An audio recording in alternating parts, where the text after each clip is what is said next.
Bonjour à tous, bienvenue dans cette rubrique, la tendance à 4 semaines, la fameuse, qui va nous emmener jusqu'à la fin du mois d'août quasiment. Et oui, que le temps passe vite, bientôt la fin de l'été. Mais enfin, c'est peut-être pas pour tout de suite parce que vous allez voir que l'anticyclone va revenir et même la chaleur possiblement.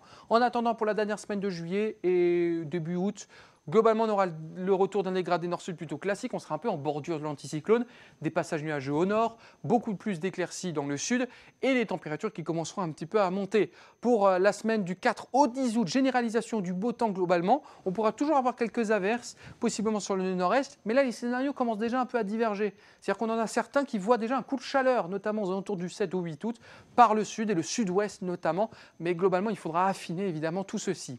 Pour la suite des événements, donc le 11 au 17 août, là on est vraiment mi-août, la chaleur pourrait quand même se mettre en place, se généraliser et s'affirmer. D'une part dans le sud, mais également dans le nord. Ça commencerait à rejoindre le nord de la Loire avec toujours du beau temps et des orages qui se feront quand même de plus en plus rares. Enfin pour la dernière semaine, celle du 18 au 24 août, et oui on est déjà quasiment à fin août, et bien voilà, le temps pourrait devenir quand même très chaud. Et lourd également. Ça pourrait être un flux de sud-ouest avec, comme vous le savez, souvent les dégradations pluvio-orageuses possiblement entre le sud-ouest et le nord-est. C'est l'axe habituel, mais la fiabilité est évidemment très limitée puisque c'est quand même dans un mois. Pour résumer un petit peu tout ceci avec les températures, on est légèrement sous les normales, mais bon, globalement, on est proche, hein, il faut le savoir, sur la moitié nord, avec toujours un petit peu de nuages, un petit dégradé, quelques petites averses, parfois des orages. Mais globalement, le beau temps va revenir et va s'affirmer à partir de la mi-août. Et là, vraiment, les températures pourraient commencer à être au-dessus des normales de saison. Vous voyez que les normales commenceront à baisser. Et oui, ça y est, après le 15 août, ça commence à bien baisser, surtout avec la durée du jour qui commence à se raccourcir.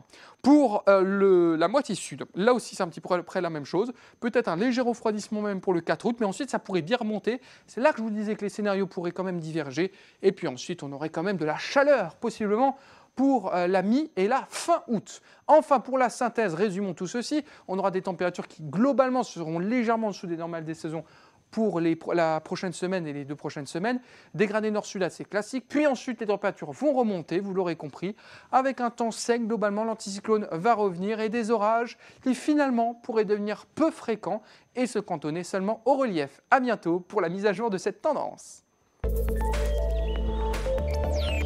Consultez également nos prévisions saisonnières pour les 3 prochains mois en vidéo sur notre site internet et sur nos applications mobiles et par téléphone en composant le 3201 dièse 5.